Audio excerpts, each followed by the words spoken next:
नमस्कार दोस्तों, स्वागत है आपका आज दिन भर की तमाम बड़ी खबरों के इस वीडियो में। जी हां दोस्तों, यहां पर आपको देखने को मिलेंगी सुबह से लेकर शाम तक की तमाम बड़ी खबरें मुख्य समाचारों के रूप में। तो दोस्तों सीधे चलते हैं आज की पहली बड़ी खबर की ओर। योगी सरकार का बड़ा फैसला, अब महापुरुषों की जयंती और शिवरात्रि पर नहीं होगी मास्क की बिक्री, आदेश भी कर दिए गए हैं जारी। जी हां दोस्तों, आपने बिल्कुल सही सुना। सूबे की योगी आदित्यनाथ सरकार ने एक और महत्वपूर्ण फैसला लेते हुए महापुरुषों की जयंती और शिवरात्रि के मौके पर लॉस्टर हाउस और मास्क की दुकानों को बंद रखने का आदेश दिया है। इसी क्रम में 25 नवंबर को सिंधी समाज के संत टी.एल. वासवानी की जयंती के मौके पर प्रदेश भर में स्लॉटर हाउस और मीट की दुकानों को बंद रखने का आदेश दिया गया है। नगरीय विकास विभाग के अपर मुख्य सचिव रजनीश दुबे ने इस संबंध में सभी जिलों के मंडलायुक्त और जिलाधिकारियों को आदेश जारी करते हुए इसका अनुपालन सख्त से करवाने का निर्देश दिया है। जारी आदेश में नगरीय विकास विभाग के अपर मुख्य सचिव डॉक्टर रजनीश दुबे ने कहा कि आज टी.एल. वासवानी की जयंती है।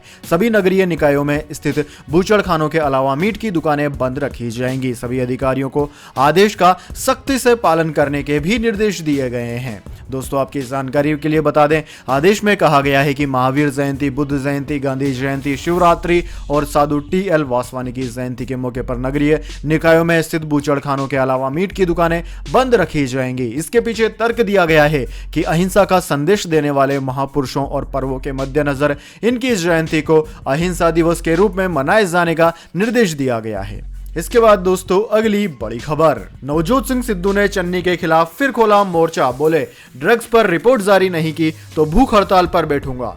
जी हां दोस्तों, पंजाब में विधानसभा चुनाव से पहले एक बार फिर प्रदेश कांग्रेस अध्यक्ष नवजोत सिंह सिद्धू और सीएम चरणजीत सिंह चन्नी के बीच ठन सकती है। सिद्धू ने चेतावनी दी है कि अगर ड्रग रिपोर्ट जारी नहीं की गई तो वे अपनी ही सरकार के खिलाफ भूख हड़ताल पर बैठ जाएंगे। सिद्धू ने एक रैली के दौरान कहा कि पंजाब के लाखों नौजवान ड्रग्स लेकर मर गए, लाखों युवक ड्रग्स की सुई ले रहे हैं। उन्होंने कहा कि पटियाला में एक बुजुर्ग ने उनसे कहा, सिद्धू मैं नशे की वजह से अपने पोते की हालत देखकर रोता हूं। सिद्धू पंजाब में नशे की बढ़ती खपत और कारोबार को लेकर कहा कि अगर नशे और ड्रग्स से जुड़ी रिपोर्ट राज्य सरकार ने सार्वजनिक नहीं की तो वो भूख हड़ताल करेंगे। सिद्धू ने कहा कि नशे की वजह से नौजवान पीढ़ी बर्बाद हो रही है और लोग राज्य छोड़कर जा रहे हैं। ऐसे में अगर लोग पंजाब छोड़कर चले जाएंगे तो खजाने में पैसा कहां से आएगा और फिर यहां बड़े अस्पताल और लड़कियों के लिए कॉलेज कहां से बनेंगे। इसके बाद दोस्तों अगली बड़ी खबर, कंस्ट्रक्शन पर फिर लगी रोक, मजदूरों को दिए जाएंगे 5-5 हजार रुपए, दिल्ली पॉल्यूशन मामला।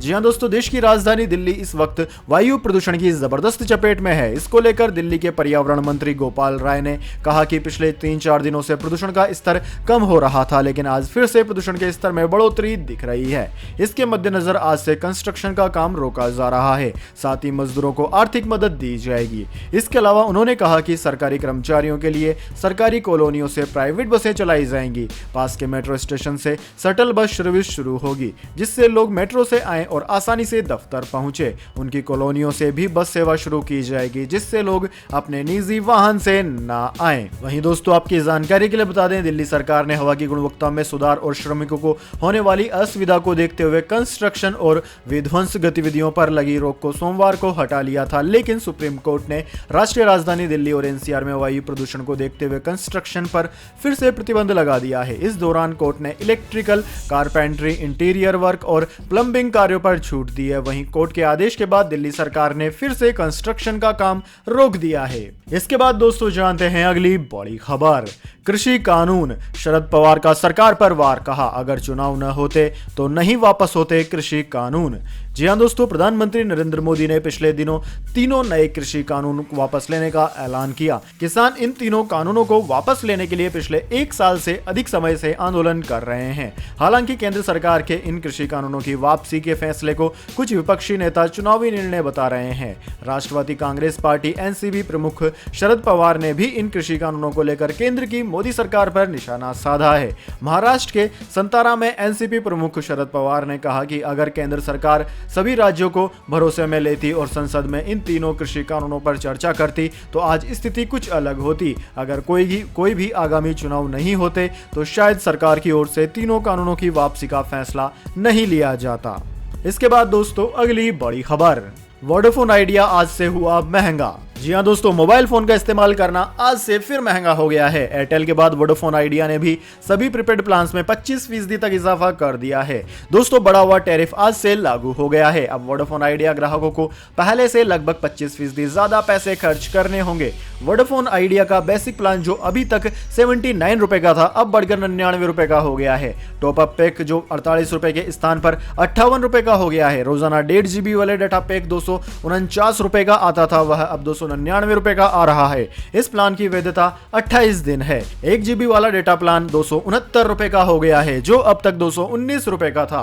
2 GB डेटा पैक की कीमत 299 रुपए के स्थान पर 359 रुपए कर दी गई है। 24 GB डेटा पैक वाला सालाना पैक 1499 रुपए के बजाय 1799 रुपए का हो गया है, यानी कि कीमतें बढ़ना शुरू हो चुकी है। और अब जियो का भी नंबर है। इसके बाद दोस्तों अगली बड़ी खबर, दुनिया भर में कोरोना केस बढ़ने से चिंता में है मोदी सरकार। 13 राज्यों को चिट्ठी लिखकर कही यह बात। जी हां दोस्तों, कई देशों में कोरोना वायरस के मामलों में वृद्धि का हवाला देते हुए केंद्रीय स्वास्थ्य मंत्रालय यानी कि यूनियन हेल्थ मिनिस्ट्री ने पश्चिम बंगाल, केरल, महाराष्ट्र, पंजाब सहित 13 राज्यों और केंद्र शासित प्रदेशों को पत्र लिखकर साप्ताहिक जांच दर में कमी आने तथा कुछ जिलों में संक्रमण दर में वृद्धि पर चिंता व्यक्त की है। नागालैंड, सिक्किम, महाराष्ट्र, केरल, गोवा, मणिपुर, मेघालय, मिजोरम, जम्मू कश्मीर, पंजाब, राजस्थान, पश्चिम बंगाल और लद्दाख को लिखे पत्र में केंद्रीय स्वास्थ्य सचिव राजेश भूषण ने शादियों के मौसम, त्योहारों और छुट्टियों के कारण हाल ही में यात्रा में वृद्धि को देखते हुए उच्च जांच दर को बनाए रखने पर जोर दिया है। भूषण ने पत्र में कहा है कि जांच में कमी आने से समुदाय में फैली वास्तविक संक्रमण दर का पता नहीं चलेगा। अधिकारी ने रेखांकित किया कि कुछ राज्यों में सर्दियों की शुरुआत और बढ़ते प्रदूषण के साथ लोगों में श्वसन संबंधी गंभीर लक्षणों की बारीकी से निगरानी की जानी चाहिए। संक्रमण के बड़े स्तर की पहचान के लिए समय रहते कदम उठाने चाहिए। पर्याप्त जांच नहीं होने से किसी क्षेत्र में फैले संक्रमण के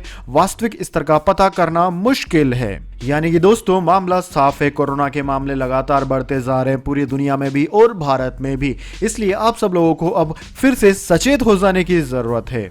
इसके बाद दोस्तों अगली बड़ी खबर, विदेश जाने वाले यात्रियों के लिए खुशखबरी। इस साल के अंत तक सामान्य होंगी इंटरनेशनल फ्लाइट सर्विस। जी हां दोस्तों, विदेश जाने वाले यात्रियों के लिए अच्छी खबर है। दरअसल दोस्तों, नागरिक उड्डयन सचिव राजीव बंसल ने बुधवार को कहा कि इंटरनेशनल फ्लाइट सर्विस के इस साल के अंत तक सामान्य होने की उम्मीद है। दोस्तों, आपकी जानकारी के लिए बता दें, कोविड महामारी के कारण पिछले साल मार्च के बाद से भारत में आने वाली और यहां से अन्यत्र जाने वाली इंटरनेशनल पैसेंजर फ्लाइट सर्विस लंबित है। भारत ने इंटरनेशनल फ्लाइट के संचालन के लिए 25 से अधिक देशों के साथ एयर बबल समझौता किया है। वैश्विक गंतव्य तक फ्लाइट सर्विस सामान्य होने के बारे में बंसल ने कहा कि इंटरनेशनल फ्लाइट सर्विस के बहुत जल्द और इस साल के अंत तक सामान्य होने की उम्मीद है। एयर बबल समझौता दो देशों के बीच में फ्लाइट सर्विस को फिर से शुरू करने की एक अस्थायी व्यवस्था है। द्वितीय पक्षीय एयर बबल समझौते के तहत दोनों देशों की एयरलाइंस कुछ शर्तों के साथ इंटरनेशनल फ्लाइट संचालित कर सकती है। अभी शेड्यूल इंटरनेशनल फ्लाइट सर्विस 30 नवंबर तक लंबित है। इसके बाद दोस्तों अगली बड़ी खबर, अमीर अंबानी को लगा झटका। गौतम अडानी ने मुकेश अंबानी को पीछे छोड़ा, बने एशिया के सबसे अमीर बिजनेसमैन। जी हां दोस्तों, अडानी ग्रुप के चेयरमैन गौतम अडानी एशिया के सबसे अमीर बिजनेसमैन बन गए हैं। उन्होंने नेटवर्थ के मामले में मुकेश अंबानी को पीछे छोड़ दिया है। यह उपलब्धि गौतम अडानी ने पहली बार हासिल की है। गौतम अडानी की संपत्ति इस साल जनवरी से अब तक $55 अरब पहुंच चुकी है, जबकि मुकेश अंबानी की संपत्ति केवल $14.3 अरब बढ़ी। दरअसल दोस्तों, रिलायंस की सऊदी अरामको के साथ डील टूटने से रिलायंस के शेयर पर जबरदस्त दबाव दिखा। रिलायंस का शेयर पिछले एक हफ्ते में 12% से ज्यादा टूटा है। रिलायंस का शेयर आज 1.48% टूट कर 2350 पर आ गया। इसका मार्केट कैप 14.91 लाख करोड़ रुपए रहा। उधर अडानी की कंपनियों के शेयर में लगातार तेजी जारी है। इसके बाद दोस्तों अगली बड़ी खबर, गोल्ड सिल्वर प्राइस टुडे। सोना हुआ सस्ता, चांदी भी हुई सस्ती। जान लीजिए क्या है नए दाम। दोस्तों, अंतर्राष्ट्रीय बाजार में बहुमूल्य धातुओं की कीमतों में मंगलवार रात की गिरावट के बाद दिल्ली सराफा बाजार में बुधवार को सोने का भाव 119 रुपए की हानि के साथ 46,613 रुपए प्रति 10 ग्राम पर बंद हुआ। वहीं दोस्तों, चांदी की बात की जाए तो चांदी में भी 517 रुपए की कमी दर्ज की गई है और फिलहाल चांदी 61,671 रुपए प्रति किलोग्राम पर बंद हुई है। इसके अलावा दोस्तों, दोस्तों अंतर्राष्ट्रीय बाजार की बात की जाए तो अंतर्राष्ट्रीय बाजार में सोना तेजी के साथ $1794 प्रति औंस, जबकि चांदी $23.66 प्रति औंस पर स्थिर रही। बिस्कुट हुआ महंगा, पार्लेजी ने कीमतों में 5 से 10% की बढ़ोतरी, रॉ मटेरियल का भाव बढ़ने का है असर। जी हां दोस्तों, बिस्कुट का सबसे सस्ता और छोटा पैकेट देने वाली कंपनी पार्लेजी ने कीमतों में बढ़ोतरी कर दी है। कंपनी ने कहा है कि रॉ मटेरियल की कीमतों में बढ़त के कारण उसे ऐसा करना पड़ रहा है, इसलिए वह बिस्कुट के भाव में 5 से 10% की बढ़ोतरी कर रहे हैं। पार्लेजी ने कहा कि बिस्कुट बनाने के लिए जो जरूरी सामान लगते हैं उनकी कीमतें हाल ही समय में तेजी से बढ़ी है।